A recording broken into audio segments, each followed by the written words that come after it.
ये वो पत्र है जो कि बताता है जिन नक्सलियों का कभी जंगलों में राज चला करता था, आज उनके हौसले पस्त हैं। लगातार मुठभेड़ और बड़े नेताओं की मौत के बाद नक्सली अब टूट चुके हैं और इसलिए बार बार शांति वार्ता की मांग करने के बाद भी फोर्स के बढ़ते दबाव के बाद अब नक्सलियों ने हथियार छोड़ने का भी ऐलान कर दिया है। अब तक पिछले 7-8 महीनों में करीब 10 अलग अलग पत्रों के जरिए नक्सली शांति वार्ता की पेशकश कर चुके हैं, लेकिन इस संबंध में सरकार ने हथियार छोड़ने के बाद ही चर्चा की शर्त रखी थी और इसलिए शांति वार्ता नहीं हो सकी और मुठभेड़ जारी रही।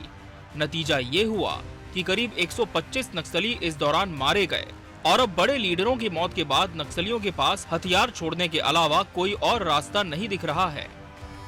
लगातार देश के प्रधानमंत्री, गृह मंत्री से लेकर वरिष्ठ पुलिस अधिकारियों तक हम हथियार छोड़कर मुख्य धारा में शामिल होने के लिए किए जा रहे अनुरोधों के मद्देनज़र हम हथियार छोड़ने के लिए निर्णय लिए हैं। हथियारबंद संघर्ष को अस्थायी रूप से विराम घोषित करने का निर्णय लिए हैं। हालांकि नक्सलियों की ओर से जारी किए गए इस पत्र की प्रामाणिकता पर अभी संदेह बना हुआ है, क्योंकि इनके पास अब हथियार छोड़ने के अलावा कोई और रास्ता नहीं बचा। पिछले दिनों तेलंगाना में नक्सलियों की बड़ी लीडर सुजाता के समर्पण के बाद ये चर्चा तेज है कि नक्सली मूवमेंट अब समाप्ति की ओर है। हालांकि कांग्रेस इस पत्र की सत्यता की जांच की मांग कर रही है। सरकार खुद कंफ्यूज है। गृह मंत्री का बयान भी आया कि इसको परीक्षण करेंगे। वास्तव में परीक्षण करना चाहिए। रही बात ये, इस मामले में ना गृह मंत्री का अलग बयान आता है, मुख्यमंत्री का अलग बयान आता है। मतलब सरकार क्या चाहती है? ये पत्र असली है क्या है? सरकार को परीक्षण इसमें करनी चाहिए। चाहती है कि नक्सलवाद खत्म हो या फिर नक्सली अगर देखिए अब तो मार्च 2026 के बाद ये बात करेंगे इस पर। इधर 2026 तक नक्सलियों के खात्मे का संकल्प लेकर चल रही सरकार लगातार नक्सली विरोधी अभियान को तेज किए हुए है। 4 बड़े सेंट्रल कमेटी के मेंबर की मौत और करीब 100 से ज्यादा नक्सलियों को मौत के घाट उतार देने के बाद नक्सली खात्मे का लक्ष्य जल्द ही पूरा होने के आसार हैं। हालांकि सरकार नक्सलियों की इस पहल को संदिग्ध मानकर चल रही है। नामक प्रवक्ता उनके हैं जिनके माध्यम से एक पत्र जारी हुआ है। पत्र 15 अगस्त 2025 का है। अगर उस समय यह मनोभाव उनका बना होता कि हम किसी तरह से संघर्ष के विराम को करके और शांति की वार्ता करते हैं, तो फिर हमारे शिक्षा दूतों की हत्याएं क्यों हुई, क्यों अनेक आईडी ब्लास्ट हुए, यह एक प्रश्न है। इस पत्र के माध्यम से अगर ऑथेंटिसिटी पहले चेक करते हैं, जिसमें थोड़ा समय लग जाएगा, अगर ये ऑथेंटिक हुआ तो नेतृत्व उस पर अवश्य ही सकारात्मक निर्णय लेगा। हालांकि एक और इस तरीके के पत्र के जरिए नक्सली हथियार छोड़ने की बात कह रहे हैं, वहीं दूसरी तरफ अभी भी नक्सलियों का आतंक जारी है। शिक्षा मित्र पर अभी हमले को ज्यादा दिन नहीं हुए हैं कि इस पत्र के आने के बाद बीजापुर में 2 ग्रामीणों को नक्सलियों ने मौत के घाट उतारा है। ऐसे में नक्सलियों का ये पत्र छलावा भी हो सकता है, जिसके जरिए एक और तो वो बातचीत और हथियार छोड़ने की बात कह रहे हैं, वहीं दूसरी ओर अपनी दहशत कायम करने की दिशा में काम भी कर रहे हैं। फिलहाल नक्सली एक छोटे से इलाके में अब सिमट गए हैं, लेकिन उनकी सैन्य रणनीति के पैंतरे जारी हैं। Bureau report, TV 24 news.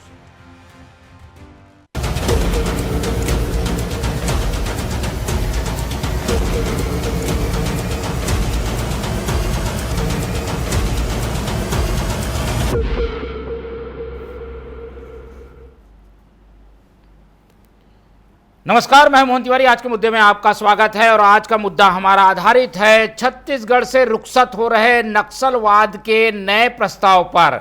जी हां, नक्सलवाद की ओर से ये प्रस्ताव बार बार दिया गया कि वो शांति वार्ता के लिए तैयार है, लेकिन सरकार ने जो एक अहम शर्त रखी थी वो थी हथियार छोड़ने के बाद ही सारी बातचीत होगी। लेकिन अब नक्सलियों का जो पत्र आया है और उनके प्रवक्ता अभय का जो बयान रिकॉर्डेड आया है, उससे लगता है कि नक्सली हथियार छोड़कर बातचीत करना चाहते हैं। लेकिन एक और ये प्रस्ताव है, दूसरी ओर लगातार हिंसा जारी है। ऐसे में इस प्रस्ताव की प्रामाणिकता पर ही सवालिया निशान लग गया है। तो एक और शांति वार्ता और दूसरी ओर लगातार हिंसा, क्या ये कोई साजिश है या कोई छलावा है? इसी पर आज हम बात करेंगे और जानेंगे कि नक्सली आखिर चाहते क्या हैं, उनकी रणनीति का हिस्सा क्या है। इस चर्चा को शुरू करते हैं उससे पहले मिल लेते हैं उन मेहमानों से जो इस चर्चा में हमारे साथ रहेंगे। हम बहुत स्वागत करेंगे। हमारे साथ हमारे स्टूडियो में बीजेपी का पक्ष रखने के लिए मौजूद हैं बीजेपी के तेज तर्रार प्रवक्ता KS चौहान जी, बहुत स्वागत करेंगे आपका। कांग्रेस का पक्ष रखने के लिए हमारे साथ मौजूद है सारिक रईस खान जी, बहुत स्वागत है आपका। और इस पूरे मामले में बस्तर का फीडबैक हमें देने के लिए मौजूद हैं बस्तर में लंबे समय से कार्यरत एक्टिविस्ट शुभ्रांशु चौधरी जी, उनका बहुत बहुत स्वागत है। तो तीनों मेहमान हमारे साथ बने हुए हैं और जैसे कि हमने पत्र दिखाया, उसका ऑडियो सुनाया और इसके पीछे की कहानी ये कि नक्सली के टॉप लीडर लगातार मौत के मुंह में समा गए हैं और उनको लगातार पीछे खदेड़ा जा रहा है। क्या इसलिए नक्सली कोई रणनीति के तहत ये प्रस्ताव दे रहे हैं? पहले हम शुभ्रांशु जी से समझने की कोशिश करते हैं। शुभ्रांशु जी, आप बार बार कहते रहे कि नक्सली सिमटते रहे हैं, कम हो गई है संख्या उनकी, उनका इलाका भी कम हो गया है, अब वो हथियार छोड़ने की बात कह रहे हैं। उन पर कितना विश्वास किया जाए और क्या ये प्रमाणिक भी है क्या कि वो हथियार छोड़कर बातचीत के लिए आगे आएंगे? प्रामाणिक तो लग रहा है, क्योंकि जो अभय की आवाज आपने सुनाई वो तो उनकी ही आवाज है, वेणुगोपाल की ही आवाज है। वेणुगोपाल तो अभी बस्तर में नहीं है। वेणुगोपाल को 2 महीने से ज्यादा हो गया कि वो भाग चुके हैं यहाँ से। तो बात होती थी कि नंबर 1 मतलब नंबला केशव राव जाने के बाद कौन नंबर 2 होगा, तो उसमें वेणुगोपाल का नाम आता था, सुजाता का नाम आता था। अब सुजाता ने सरेंडर कर दिया है, वेणुगोपाल तो उसके पहले से सरेंडर का सोच रहे हैं। उनकी पत्नी को उन्होंने पहले सरेंडर कराया, वो भी करीब 6 महीने से भी ज्यादा समय पहले। तो ये कोशिश कर रहे हैं कि किसी तरह से अब उनकी हालत तो बहुत खराब है, कमर तो उनकी टूट गई है, लेकिन क्या वो हासिल करना चाहते हैं कि अब वो उनकी भाभी ने पिछले हफ्ते सरेंडर किया, भाई की तो मृत्यु पहले ही हो गई थी किशन जी की।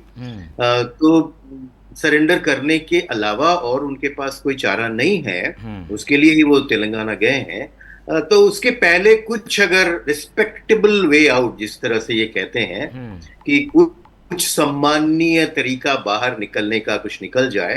पर जो मुख्य मुद्दा ये है कि आपने जैसे कहा कि अभी 1000 नक्सली अभी भी हैं। 2000 उनकी संख्या थी, 500 के करीब मारे जा चुके हैं या सरेंडर कर चुके हैं पिछले कुछ सालों में ही। पर और बाकी जो है उन्होंने हथियार छोड़ा है, सरेंडर किया है। तो 1000 लोग जो हैं वो छत्तीसगढ़ के लोकल आदिवासी हैं। हमको A से B में पहुंचना है, मतलब हिंसा से शांति में पहुंचना है। एक रास्ता यह है कि इन 1000 को खत्म करके पहुंचा जाए, दूसरा रास्ता यह है जो भी उनके पैंतरे हो पर उसको मान लिया जाए, और वो अगर गड़बड़ करेंगे तो उनको खत्म करना तो बाएं हाथ का खेल है। पर इन 1000 लोगों को क्या बचाया भी जा सकता है, जो कि छत्तीसगढ़ के आदिवासी हैं, जो भटके हुए हैं, जो उनके साथ गए हैं, वहां से बाहर नहीं निकल पा रहे हैं, जो भी कारण। तो सरकार को गंभीरता से इस प्रस्ताव को लेना चाहिए, जैसा कि अभी माननीय गृह मंत्री जी ने कहा भी। तो हमें आशा है कि इस प्रस्ताव के बाद सरकार बातचीत शुरू करेगी, और बातचीत क्या, सरेंडर के लिए बातचीत शुरू करेगी। लेकिन शुभ्रांशु जी से ये समाधान होगा। ठीक है शुभ्रांशु जी, एक तरफ वो पत्र जारी करते हैं, बताया जा रहा है कि 15 अगस्त को ये जारी हुआ था, लेकिन उसके बाद तो उनकी हिंसा भी हमें देखने को मिली है। जो शिक्षा दूत है उनको उन्होंने मारा है, बीजापुर में अभी 2 घटनाएं हुई है। ऐसे में एक तरफ वो बोलते हैं शांति वार्ता के लिए तैयार हैं, दूसरी तरफ वो घटनाएं अंजाम दे रहे हैं। तो किसकी बात सही मानी जाए? नक्सलियों में क्या दो फाड़ हो गया है? ये जो प्रेस नोट जो आया है, ये सिर्फ और सिर्फ अभय का प्रेस नोट है, और वो कहीं पर बैठे हैं ना, उनके साथ किसी का कोई संपर्क नहीं है। जैसे वो लगातार पिछली बार कह रहे थे कि हमको 1 महीने का समय दीजिए, हम लोग चर्चा करना चाहते हैं, तो कोई चर्चा वर्चा हुई नहीं है। ये उनका व्यक्तिगत पत्र है। वो हैदराबाद तेलंगाना में कुछ शहरी लोगों से वो मिले हैं, कोई भी जंगल का आदमी उनसे नहीं मिला है, ऐसी हमारी समझ है। तो जो नीचे के लोग हैं उनको कोई जानकारी नहीं है जिसकी बात अभय कह रहे हैं। अभय अपनी जान बचाने के लिए सब कर रहे हैं, पर अभय ही नंबर 2 हैं, मतलब नंबला केशव राव के जाने के बाद। और वो अभी भगोड़े हैं, वो अभी बस्तर में भी नहीं है, उनका किसी से कोई संपर्क नहीं है। पर चूंकि वो इतने सालों से मुख्यतः वो चिंतक हैं पार्टी के, तो वो जो कह रहे हैं उस पर विश्वास तो करना चाहिए, ऐसा लगता है। ठीक है, चलिए वो प्रस्ताव आया है, उसको लेकर राजनीतिक दलों की भी प्रतिक्रिया ले लेते हैं। सारिक रईस खान जी की ओर पहले रुख कर लेते हैं, फिर चौहान जी से जवाब ले लेंगे। सारिक जी, कांग्रेस क्या सोचती है? ये तो घटनाएं रुक नहीं रही है और दीपक बैज जी ने तो इस पत्र के प्रामाणिकता पर ही सवाल उठा दिया है। कांग्रेस का क्या रुख है इस पूरे मामले में? देखिए मोहन जी, नक्सलवाद छत्तीसगढ़ के सीने पे ऐसा एक दंश या नासूर आप कहेंगे जो समय समय पर एक दर्दनाक के रूप में उभरते रहता है और कहीं ना कहीं छत्तीसगढ़ के आम जनों को, बस्तर वासियों को और बाकी इलाकों में तो अभी काफ़ी कुछ कंट्रोल में है, तो यहाँ पर उनको समय समय पर इसकी नक्सलवाद की पीड़ा उठानी पड़ती है। तो नक्सलवाद को खत्म करने के लिए जो सरकार की सबसे पहले नीति और नीयत दोनों ही स्पष्ट होनी चाहिए। देखिए, अभी भी कुछ दिनों पहले भारतीय जनता पार्टी की सरकार ने एक नक्सली पुनर्वास नीति 2025 बनाई थी। उसमें बहुत सी बातचीत के रास्ते उन्होंने खोले थे। आत्मसमर्पण करने वालों और उनके रियायतें उनको करवाने वालों के लिए भी पुरस्कार और जो भी राशियाँ थी उनके पुनर्वास उत्थान के लिए एक सरकार अपनी तरफ से प्रयास करेगी। तो वो मार्च से अब तक उसमें कितनी सफलता मिली, इस चीज़ को भी देखना चाहिए।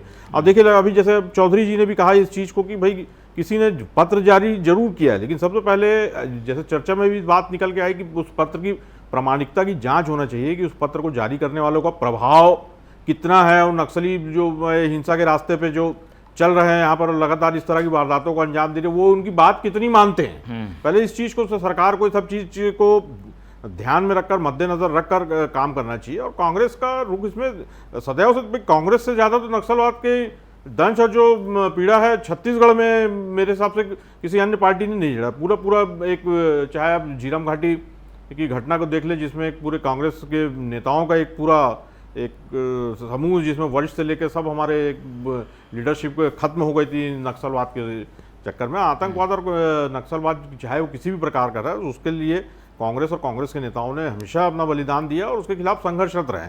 आज सबसे पहले हमें समझने की जरूरत इस बात की है कि उसमें बस्तर के जो हित है उस पर कहीं से कोई उल्लंघन नहीं होना चाहिए। बातचीत का रास्ता देखिए, केंद्रीय गृह मंत्री अमित शाह ने सीधा एक अल्टीमेटम दिया हुआ है कि मार्च 2026 तक नक्सलवाद को हम समूल नाश करेंगे। तो पहले तो ये चीज आप देख लीजिए कि भाई आपको संघर्ष करना है कि बातचीत करना, समझौता करना है, ये पहले नीति तय हो जाए भाई। क्योंकि देखिए, लगातार ये पत्र तो आया है, जैसे कि 15 अगस्त का पत्र बता रहे हैं, उसके बाद भी आज भी आपने बताया बीजापुर में घटनाएं हो रही, शिक्षा मित्रों के साथ घटनाएं हुई। मैंने आज या कल में ही कहीं देखा किसी समाचार में कि सुकमा में भी कहीं नक्सलियों के साथ सुरक्षा बलों के मुठभेड़ हो रही है। तो सरकार को इसमें सबके साथ समन्वय बनाकर सुरक्षा बलों से भी बात करना चाहिए। और सबसे पहले जो बस्तर के नागरिकों के और जो मासूम लोग हैं, जो पहले भी कई वर्षों से कई तरह की अवस्थाओं से जूझ रहे हैं, और तो उनसे के हितों का अनदेखी किसी भी तरह से नहीं होनी चाहिए।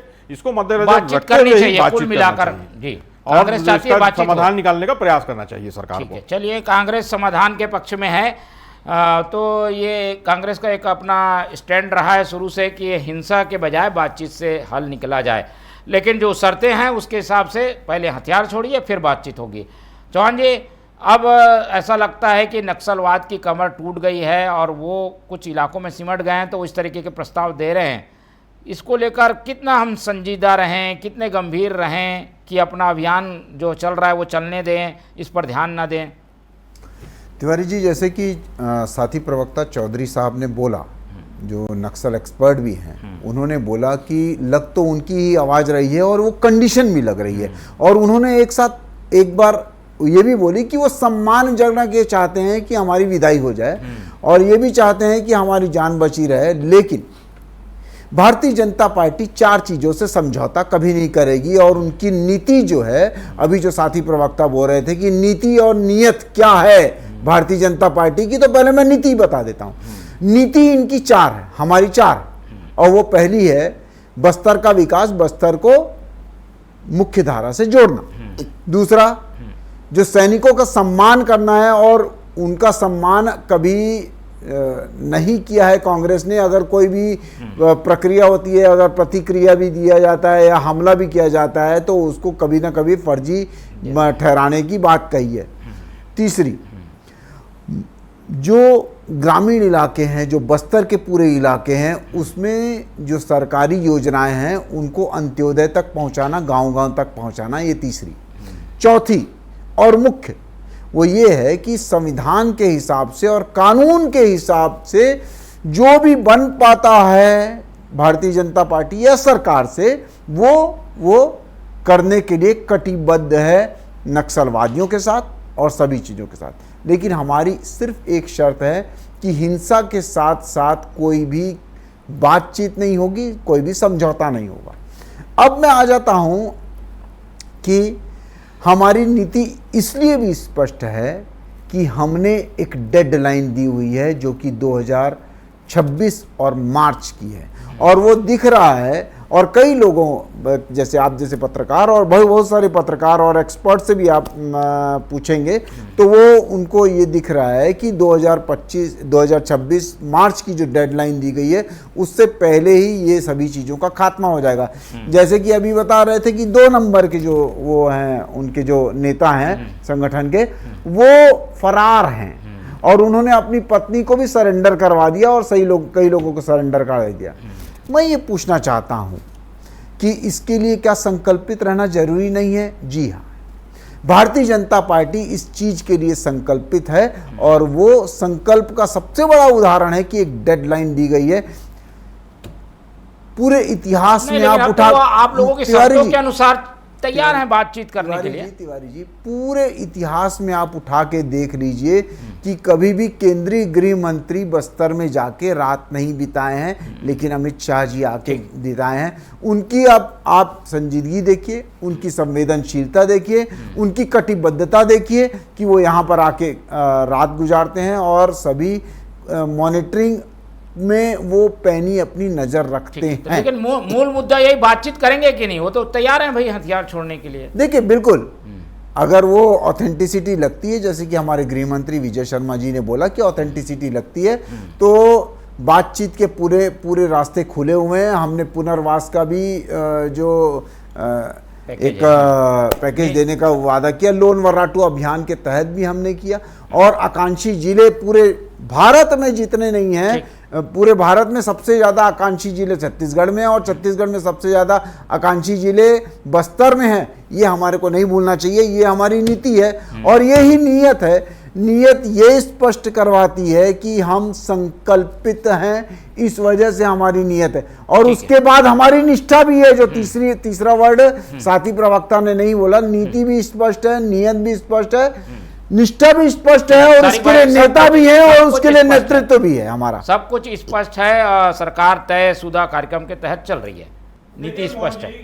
कई बातें ऐसी रहती है कि कागजों में, बयानों में, सुर्खियों में शोभायमान होने के लिए बहुत बढ़िया रहता है, लेकिन जमीन में कितना क्रियान्वयन हो रहा है इस बात पे भी निर्भर करता है। आज बस्तर में जाकर आदरणीय अमित शाह जी ने बोले रात गुजार के आए, तो कई लेयरों की सुरक्षा में एक दिन गुजार के आना और बाकी 364 दिन जो वहां के आम आदिवासी है जो अपना नारकी जीवन दर्द दहशत के साये में जीते हैं, तो वो एक बात अलग है। लेकिन इसमें देखिए, मैं अभी भी स्पष्ट करना चाह रहा हूं कि हमारा राजनीति करने का कोई उद्देश्य नहीं है और इसमें राजनीति होनी भी नहीं चाहिए। बस्तर वासियों को उनका हक वाजिब जो है संविधान के दायरे में रहकर जो चीज है वो उनको मिलनी ही चाहिए। और किसी भी तरह की जो एक छत्तीसगढ़ के क्या पूरे भारतवर्ष में संविधान ने सबको बराबरी का दर्जा दिया है, तो वो भी अछूते नहीं रहना चाहिए जो हमारे वो आदिवासी भाई और बहन है। तो सरकार को सबसे पहले अपना इंफ्रास्ट्रक्चर, वहां पे जो बच्चों के एजुकेशन है और जो मूलभूत सुविधाएं हैं, सड़क, पानी, बिजली की व्यवस्था, वो अभी सामान्य रूप से चल पा रही है कि नहीं, इस पे भी देखना जरूरी है। विषय में आज तो होनी चाहिए चर्चा, मतलब सहमत है चर्चा के लिए ना, मतलब चर्चा तो बातचीत कर सकते हैं नक्सलियों से। देखिए, मैंने तो यही किया ना कि भाई या तो चर्चा करिए, संघर्ष जो डेडलाइन दिए हुए मार्च 2026 तक है, तो उसको कैसे किया, मतलब वो करेंगे, या तो चर्चा कर ले या फिर जो डेडलाइन है तो डेडलाइन संघर्ष। और लगातार जो जिस तरह का ये बता रहे कि भाई सफलता हाथ में आई है, तो भाई ठीक है, सफलता बिल्कुल हो हमारे काम में, लेकिन लगातार जो संघर्ष की खबरें आ रही है, नक्सली वारदातों की खबरें आ रही है, तो उस पर हम कैसे वो करेगी? ये अभियान पूरी तरह अपने सफलता का मार्ग प्रशस्त कर रहा है। शुभ्रांशु जी, क्या ये कोई रणनीति का भी हिस्सा हो सकता है? क्या कई बार पत्र फेंक के एक तरीके से अभियान को धीमा करना, उनके खिलाफ जो लगातार हमले हो रहे हैं उसे रोकना, ये कुछ रणनीति का हिस्सा है? क्या छलावा तो नहीं है कहीं?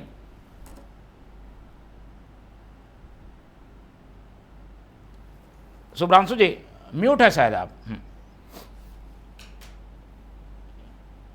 सॉरी, माओवादियों के पास अपनी वजह नहीं है, तो उनके ऊपर बहुत ज्यादा शक करने की अब जरूरत, गुंजाइश मतलब होनी नहीं चाहिए।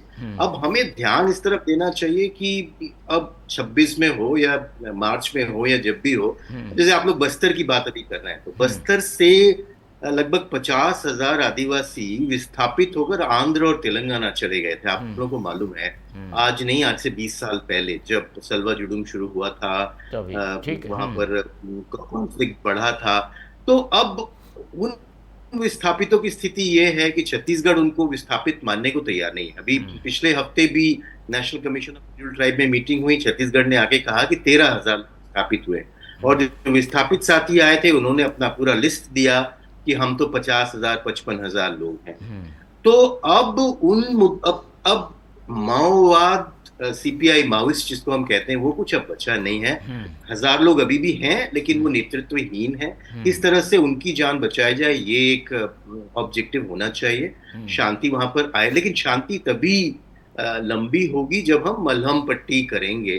तो एक मुद्दा मैं उठाना चाहता हूं कि भाजपा प्रवक्ता यहाँ पर हैं, तो जो लोग विस्थापित हुए हैं उनको लेकर सरकार अभी थोड़ा सा और गंभीर हो, ये हम आशा करते हैं। ये 50-55 हजार जो लोग हैं, उनको आंध्र और तेलंगाना अपना नहीं मानती है। क्यों मानेंगे? वो तो छत्तीसगढ़ से गए, और छत्तीसगढ़ भी उनसे हाथ धो रहा है कि वो हमारे लोग नहीं है। तो ये एक उदाहरण है, और ऐसे बहुत सारे उदाहरण होंगे। तो अभी थोड़ा पीड़ितों पर भी ध्यान देना, उस पर काम करना शुरू करना चाहिए बीजेपी को।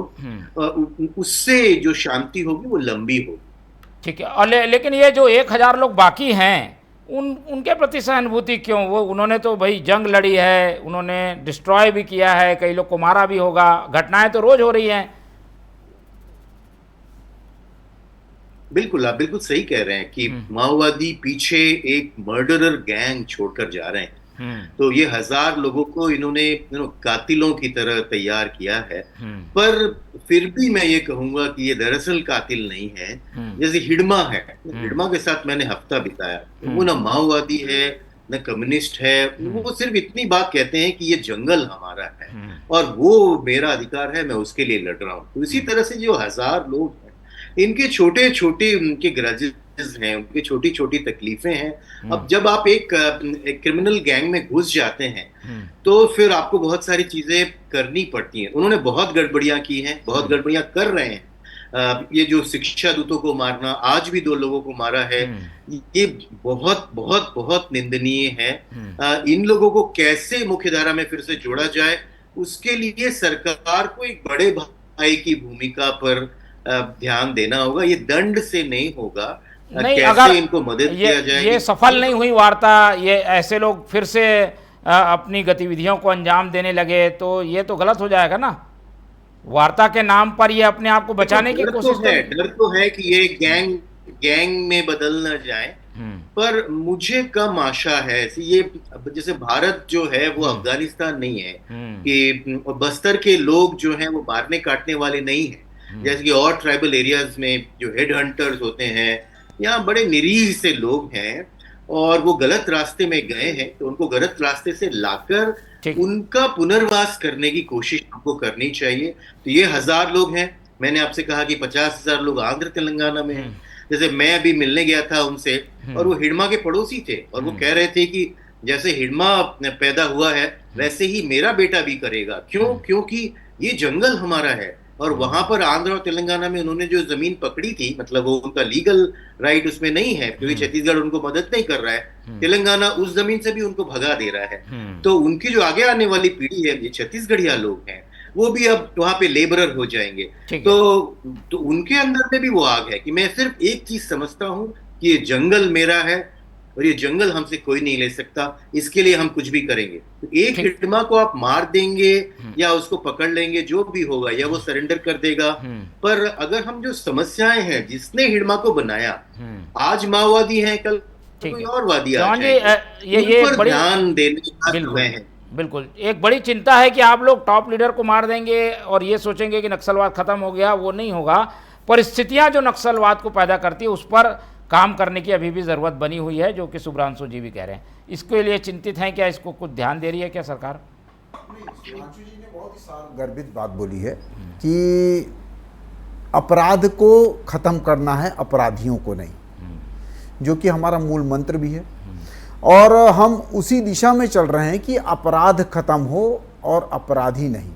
इसीलिए तो हमने पुनर्वास की योजना जो है, लोन वर्राटू अभियान के तहत जो हमने 2.5 लाख रुपए जो बांटा है, और उसके लिए एक अलग बजट भी बनाया गया। अभी जब से हमारा स्वाधीन भारत हुआ तब से लेकर अभी तक अलग से कोई फंड नहीं बनाया गया था माओवादियों के इलाकों के लिए, उनसे निपटने के लिए, लेकिन ये केंद्र सरकार ने अलग से बजट भी बनाया है, उसको एलोकेट भी किया है। अब मैं ये भी बात कभी भूल नहीं सकता हूँ, और पूरी छत्तीसगढ़ की जनता भी ये नहीं भूल सकती है कि भारतीय जनता पार्टी ने किस टाइप से ये काम किया है पिछले 20 महीनों में। पिछले 2 सालों में अभी जो साथी प्रवक्ता बोल रहे थे कि उसको इम्प्लीमेंटेशन की भी करने की ज़रूरत है, सिर्फ कागजी कागज में मत रह जाए, तो मैं ये बता दूं अपने साथी प्रवक्ता को थोड़ा जल्दी कि मैं ये बता देता हूं कि 400 के आसपास हमने नक्सली ढेर कर दिए, जो आपने 5 साल तक नहीं किए। 1350 से ऊपर हमने नक्सली गिरफ्तार कर दिए, 1250 से ऊपर सरेंडर हो गए, 100 से ऊपर मुठभेड़ हो गई जो आपके 5 साल तक नहीं हुई, जो हमारी हुई। 1-1 करोड़ के जो नक्सली गिरफ्तार हुए आपके 5 साल तक नहीं हुए। उसके बाद हमने 11 बार, हमारे गृह मंत्री ने 11 बार अभी तक बस्तर का दौरा करके आ गए, जो पिछले 5 साल की सरकार में आपके गृह मंत्री 5 साल का दौरा करके नहीं आए थे। कैंप से बाहर नहीं निकलने दिया जाता था मोहन तिवारी जी, कैंप से बाहर नहीं निकलने दिया जाता था अधिकारियों को। परिस्थितियां बदल गई है, ठीक है, परिस्थितियां बदल गई। हम आप चाहते हैं कि अब फिर से वैसा दौर ना आए, नक्सलवाद को भी खत्म करिए और जो परिस्थितियां उसे भी ठीक करने की आप लोग कोशिश करिए। फिलहाल पत्र आया है, उस पर सकारात्मक रूप से रुख दिखाया गया है, लेकिन ये भी सोच समझकर फूक फूक कर कदम रखने की ज़रूरत है कि कहीं इस पत्र के ज़रिए कोई छलावा तो हमारे साथ नहीं हो जाएगा। नक्सलवाद खत्म होना चाहिए, ये सबकी कोशिश है, कांग्रेस भी ये चाहती है, बीजेपी भी ये चाहती है, लेकिन परिस्थितियां जो बन जाती है फिर से जिससे नक्सलवाद आता है उसे भी खत्म करना होगा। चर्चा के लिए आज इतना ही समय है, इसलिए चर्चा ही खत्म करेंगे। चर्चा में हमारे साथ KS चौहान जी जुड़े, उनका धन्यवाद। सारिक रईस खान जी ने समय दिया, उनका धन्यवाद। और शुभ्रांशु जी हमारे साथ बने रहे, उनका बहुत बहुत धन्यवाद। तो तीनों मेहमानों को धन्यवाद कहते हुए आज की ये चर्चा यहीं खत्म करते हैं और आप लोग से रखते हैं उम्मीद कि आप लोग देखते रहेंगे TV 24। रखिए अपना बहुत ख्याल। नमस्कार।